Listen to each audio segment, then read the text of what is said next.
We are building our own DIY steering system on board Duracell, and this week it's all going to come together and we're going to see if it actually works. My name is Matt. Follow along as I turn Duracell, the legendary ocean racing sailboat, into a comfortable cruising home. We are building the steering system on Duracell. The boat was designed with twin rudders, and we are redesigning the system to have twin wheels that are outboard. The wheels will turn chains that pull cables connected to radial drives that turn the rudders. The past couple of weeks we've been building the radial drives, and this week I get to put it together to see if it all works. Okay, so the quadrants and the clamps are actually ready. They're built, and the starboard side is ready to be fit into the boat. Before I do that though, I have to build backing plates. They're actually called idler plates, which are going to be, it's a backing plate that will back the pedestal so that we don't accidentally rip the pedestal out of the deck. But also it's going to hold the blocks or the pulleys that will guide the steering cables back to more turning blocks, which will then turn them back to the quadrants. These are big, beefy backing plates, and I also want to protect the core that's going to be exposed from drilling all these holes. So that's what we're doing today, is removing the pedestals, installing inserts, and fitting a backing plate.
This is G10 tubing that will be glued into the holes. These inserts will protect the core but also keep the deck from compressing between the backing plate under the deck and the pedestals above. Once the inserts were done, I made sure the backing plates fit the bolt pattern.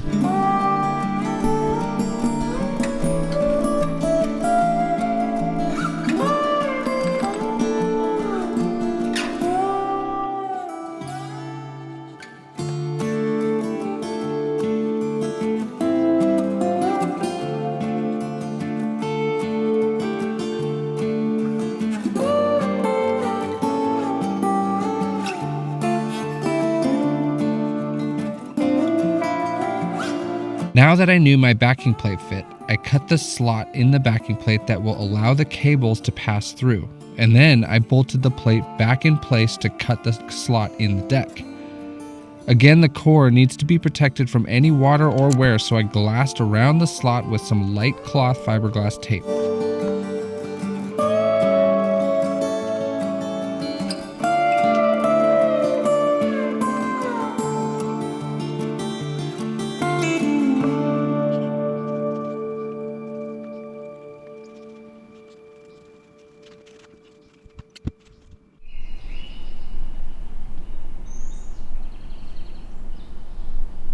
The portside rudder had yet to be fit to the boat. If you remember from a few months back, I had to dig a hole under the boat to fit the rudder, and now I have to dig another hole under the port side for the portside rudder.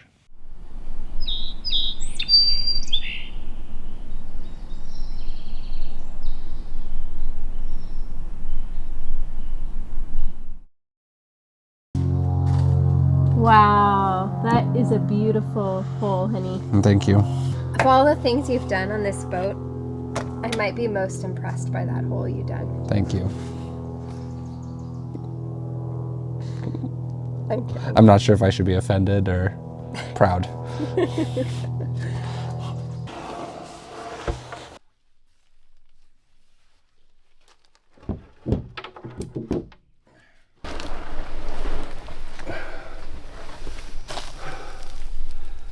Okay. I think it's in there.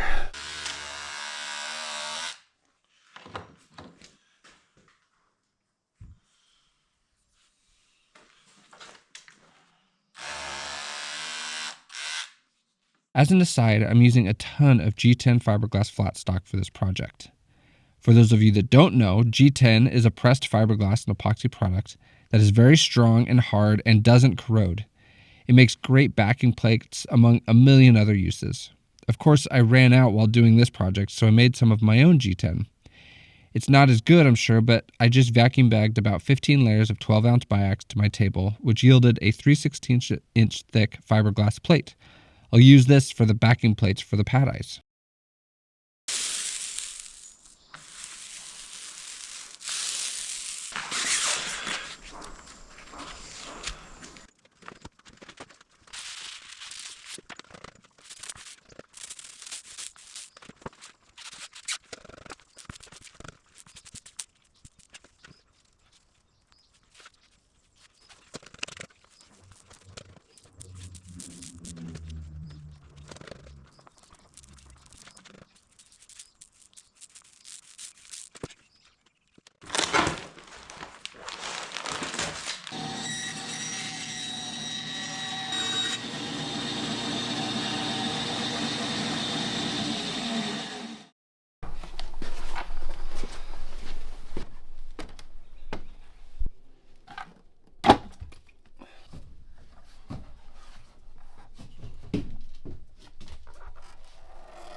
There you go. It's a tight fit, which is what we want. I'm going to bolt on the saddle.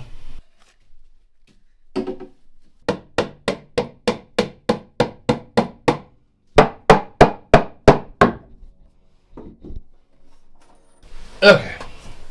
So, obviously I'm going to need longer bolts, but this will do right now. And I'm sure some of you are wondering about the fact that there are stainless steel bolts inside a carbon fiber part. It's not all carbon fiber, there's a lot of glass in there too, but stainless steel will be touching carbon fiber, which are essentially dissimilar metals. What I'll do when it comes time to permanently install this thing is use something like Tough Gel or Lanacoat that can isolate the two. So the next thing to do is start running the idler pulleys and run cables and see if we can make these things turn with the wheels.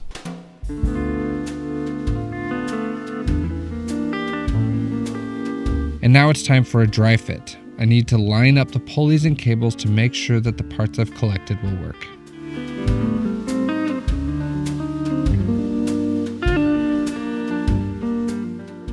The steering wheels share an axle with a sprocket. That sprocket will receive a number 50 chain, and when I do the final install, there will be SK99 Dyneema rope spliced to the ends of the chain, which will be the steering cable.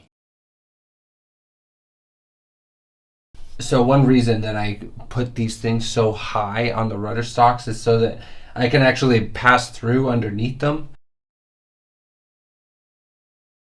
This is a piece of pole-truded fiberglass angle that is a 1/2 inch thick. I've cut a couple holes in it for the cables to pass through, and then bolted 2 upright blocks that are at the same angle as the pedestal. Eventually, this will be glued and screwed to the backing plate under the deck, and these 2 blocks will lead to the cables aft. For now, I'm just hot gluing this in place to confirm that it will work. From the underside of the pedestals, the lines will lead to 2 more turning blocks aft before going back to the radial drives. The blocks will be anchored to the bulkhead with pad eyes, and I'll install turnbuckles between the pad eyes and the blocks. This will be where I tension the cables into the system. So, I want this thing right here. This rope I'm using for this exercise is just some leftover Spectra. The actual rope, like I said, will be an SK99 Dyneema, which is a very low stretch rope.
It works. Now I had a proof of concept, so the next step is to finish building the parts and get most of them installed permanently. I screwed and glued the fiberglass angle to the backing plate and then glued gussets to both sides of the angle. There will be a couple thousand pounds of tension in these cables when we're sailing up above 10 knots coming down a wave, so these idler plates need to be robust, to say the least.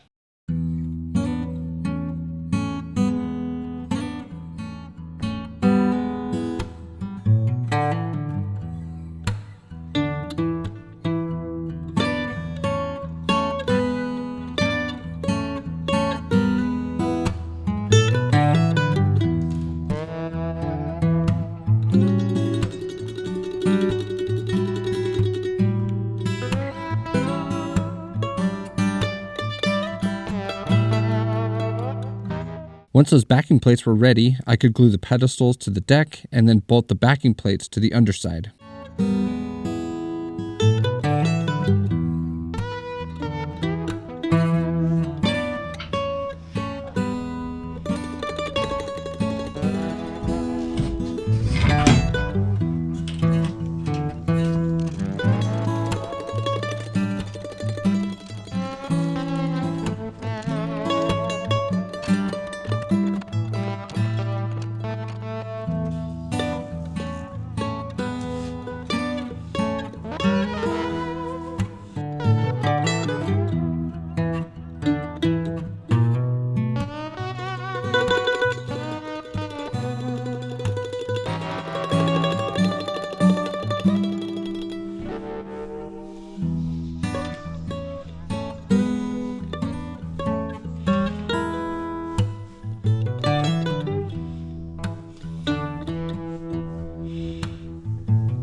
So that was my dry fit, and now I get to actually install the hardware that is bolted to the deck permanently. So I'm going to use my 42 million from Total Boat to glue all these pieces together, or glue them to the boat.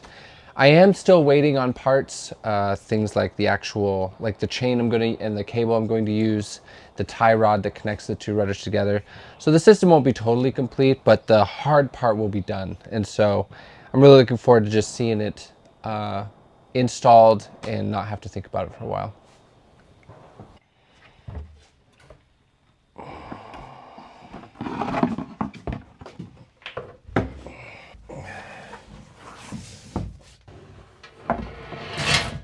Oopsies.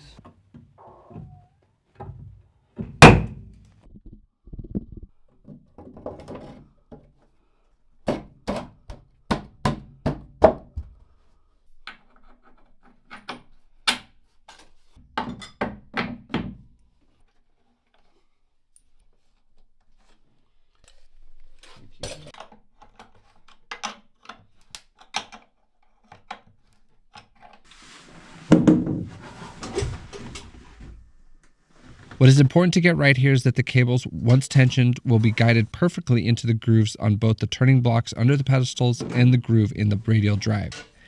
Any misalignment could result in a derailment, which would be very bad. And then I could install the pad eyes that are on the aft bulkhead. These are through bolted to the bulkhead, and I installed a big backing plate on the other side of that bulkhead.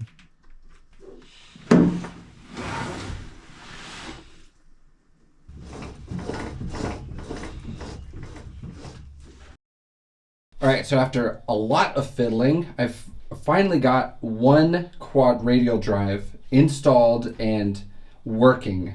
And we just wanted to give you a tour because last week we had a ton of good questions about how this whole thing is going to work. And so we'll start at the pedestal. The cables come down through the pedestal and through the deck, and they get turned through the blocks of this, what I'm calling the idler plate. They get sent back to these blocks, and then the cables, which is a Dyneema rope, goes back to the other side of the radial drive, and they wrap around to the other side of the radial drive, and they're anchored there. I have a pad eye for each cable back here, and what I'm going to use when I have the real cable that I'm going to actually be using, I'm going to lash with some some Dynamo lash it to each anchor point, and that way that will be my first. Oh crap! And so that will be the first place that I can make tensioning adjustments, and so I can get my kind of gross tension at those lashing points, and also adjust the angle of the rudder that way. And then the cable goes back through these blocks before going back to the pedestal. There's turnbuckles behind these blocks, and that is how I add, once I got the gross tension, and then this is how I can really crank in, get lots more tension, is with these turnbuckles. And so, like I said, when we're surfing, when the boat's going fast, we should expect almost 2,000 pounds into these cables, of tension in these cables. And so there's a lot of load in here, and that's why we have such big radial drives. And a lot of people were curious about the construction of these radial drives. So there is a deep... Can I interrupt? Yeah. A lot of the comments were along the lines of, this seems like a really important part that's going to take huge loads. Is it a smart idea to do this DIY, build them yourself, when you could just order aluminum ones? Yeah, and aluminum ones would be great. One problem, though, we have is that I have these kind of custom-made mounts on here that are a funny shape, and so molding them with my own fiberglass and carbon creates a really, really strong connection. And then this method of building the radial drive of carbon on top of foam is extremely strong. And then I've got a very deep fill of, like I said, thickened epoxy with high density filler, and then glass on top of that. The fact that the cables are not point loading this radial drive, they're wrapping around, distributes that tension into, or the compression, I guess, into the radial drive a lot better than like a tiller or whatever would be. And so lots and lots of radial drives are built this way with carbon over foam, and I think it's going to be a really, really great, and I'm very confident in its construction. And so, plus you had Evan, the naval engineer, working with you on this. You wouldn't have taken this on without him. No, exactly. We did explore having aluminum ones built, but Evan was confident that we could build this just fine, and he was a huge help in making sure that it was over-engineered, and so that we will never have a problem with these things. So yeah, and like I said, we have a bunch of parts that are not yet arrived, and that includes the cable, the actual SK99 cable that will be inserted in here. And so another thing that people were concerned about is drooping and the cable going slack. And that is something, when we first put the boat in the water, start sailing, is we're going to have to constantly be adding more and more tension into this system as the cable will stretch, because there'll be splices in it, and it will stretch initially until we sail it a bunch and we keep adding tension. Eventually, all that tension will be stretch will be taken up, and we won't have to worry about any kind of slack being in this system. The last thing to talk about is the tie rod that connects the two radial drives together, and what that does is allow us to be able to turn one steering wheel, and both rudders will turn. It's another part that we're waiting for, but basically what it is a long rod that is threaded on both ends, similar to a turnbuckle, and then there will be rod ends with ball fittings, I think they're called rose joints, at both ends, so that they account for the different angles that the quadrant or the radial drives are at. And so as this one turns, it pushes the other radial drive in the same angle. So for now, we're going to call this project good as we wait for more parts, and then once all that stuff arrives, I have another few days of work to get all this put together. In the meantime, we have another really fun project that we're going to be getting to next week.